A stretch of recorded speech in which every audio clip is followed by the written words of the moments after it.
Ranch, welcome to the virtual BBC. I'm CJ and today is Friday, May 29th, 2020. I can't believe it's almost June. We have a little less than 1 month left of online school. This week, we will be sharing stories all about sports. So, we will be reviewing TV shows and classic sports movies, worldwide tennis, golf competitions, and baseball season starting in Japan. Without spoiling the rest of the show, let's just hop right into it. Sports show, The Last Dance. The Last Dance is finally here, weeks ahead of its scheduled release, and 22 years after Michael Jordan won his final championship with the 1997 to 1998 Chicago Bulls. The Last Dance is an American sports documentary miniseries co-produced by ESPN Films and Netflix. Directed by Jason Aaron, the series revolves around the career of Michael Jordan, with particular focuses on his last season with the Chicago Bulls. The series features exclusive footage from a film crew that had an all-access pass to the Bulls, as well as interviews of many NBA personalities including Michael Jordan, Scottie Pippen, Dennis Rodman, and Phil Jackson. The series aired on ESPN from April 19th to May 17th, 2020 in the United States, while its episodes were released on Netflix internationally the day after their US airings. It was about Michael Jordan and his journey with the Chicago Bulls. I'm not going to spoil it anymore for those of you who haven't watched it, and if you haven't watched it, you should really check it out. I'm Andrew, now on to the next. Hey BBMS, it's Jean, and since we are having a sports-themed show, I'm going to be talking about professional baseball seasons in Japan. Unlike their usual seasons, they will be having games without any fans due to the coronavirus. On June 19th, almost 3 months after the original start date, March 20th, the 12 teams in the league will start having games. They will also have a shortened number of games, and the NPB All-Star Games will be canceled. Originally, when news of COVID-19 first came out, the season was postponed until April 24th, but on April 8th, it was postponed indefinitely. So, fans are happy to hear that the season will be starting again. Japan's Prime Minister recently ended the country's national state of emergency, but the baseball players and team members are still taking precautions. Do you think some of the baseball leagues in the United States should reopen? That's all I have for today. Now back to the show. Hey BBMS, it's Grace, and I'm here today to tell you about 3 movies that you should definitely watch that are all sports themed. First, if you're a baseball fan, you're going to love the movie The Natural. It is all about a player who is on his way to the major leagues and is amazing. But he faced a horrible injury and he decided to quit baseball. Years later, he returns to the majors and no one knows who he is or what he's capable of. Next up is the movie Glory Road. This movie is based on the real-life 1966 Texas Western college team, and it focuses on the coach, Don Haskins, and how he led the first African-American starting lineup to a national championship in the NCAA, also known as the National Collegiate Athletic Association. Finally, the last movie is for softball fans. It is called A League of Their Own, and is about how women played in the major leagues for baseball, while the men were fighting in World War II. This movie focuses on 2 sisters and their rivalry, but it also focuses on the entire league struggle to keep it together because they have to keep generating fans. It's a great movie, and I definitely recommend all of these movies. They're some of my favorites. I hope you really enjoyed this, and I hope you watch these during quarantine. Well, bye-bye, that's all I have for today. Now to the next segment. Hey BBMS, it's Amelia, and today I'll be talking about the World Team Tennis League. World Team Tennis is a co-ed professional tennis league that has matches during the summer after Wimbledon. Although men's and women's professional tennis tours have been suspended until late this summer, World Team Tennis will host a 3-week season at the Greenbrier Resort in West Virginia. Several tennis players, including Sophia Keenan, who recently won the Australian Open, Sloane Stephens, the 2017 U.S. Open women's singles winner, and the doubles team and twins, Bob and Mike Bryan, have all announced they will take part in the event. Both CBS and ESPN will be broadcasting the season and has not announced whether the league will allow fans at the matches. Well, are you planning on watching the World Team Tennis season this summer?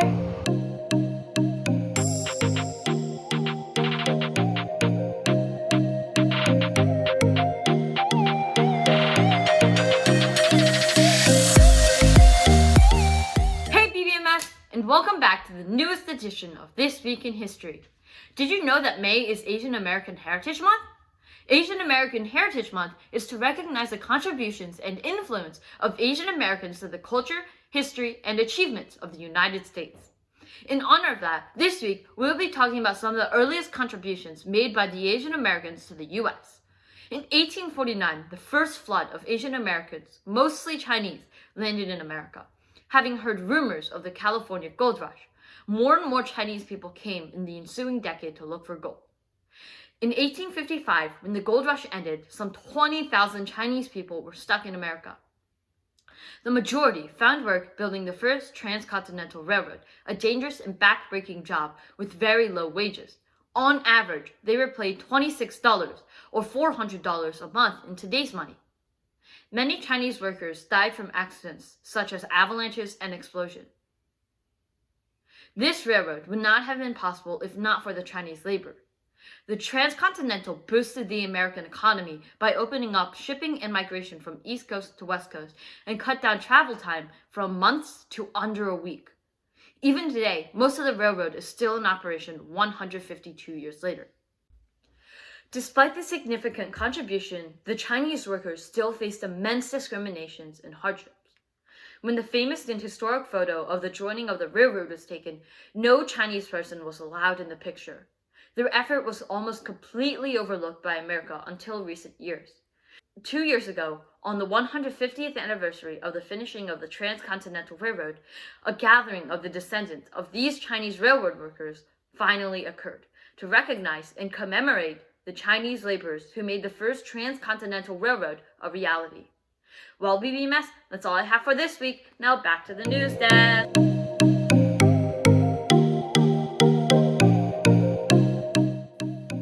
Hey BBMS, my name is Mia and I will be reading an original poem that I have created.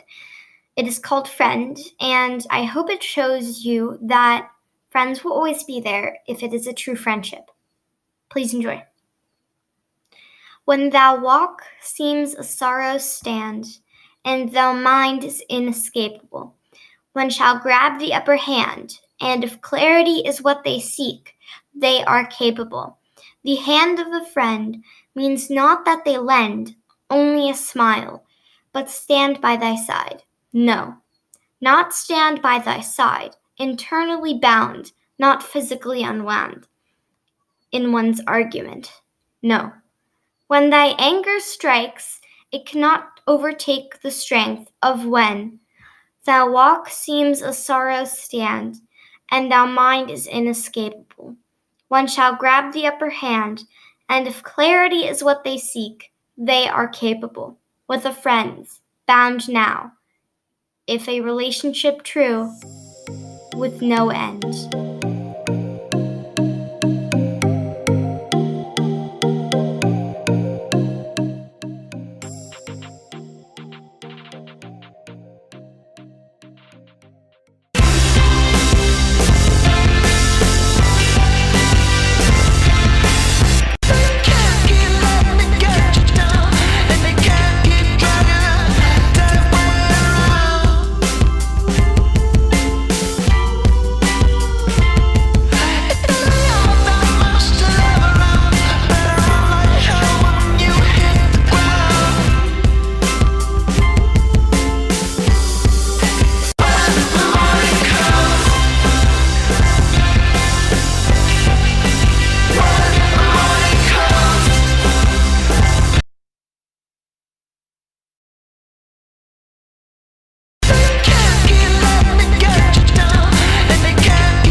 That's all we have for this week. Before I say goodbye, if you are in 6th and 7th grade and are already in TV crew, you can apply right now to be a director or weekly feature.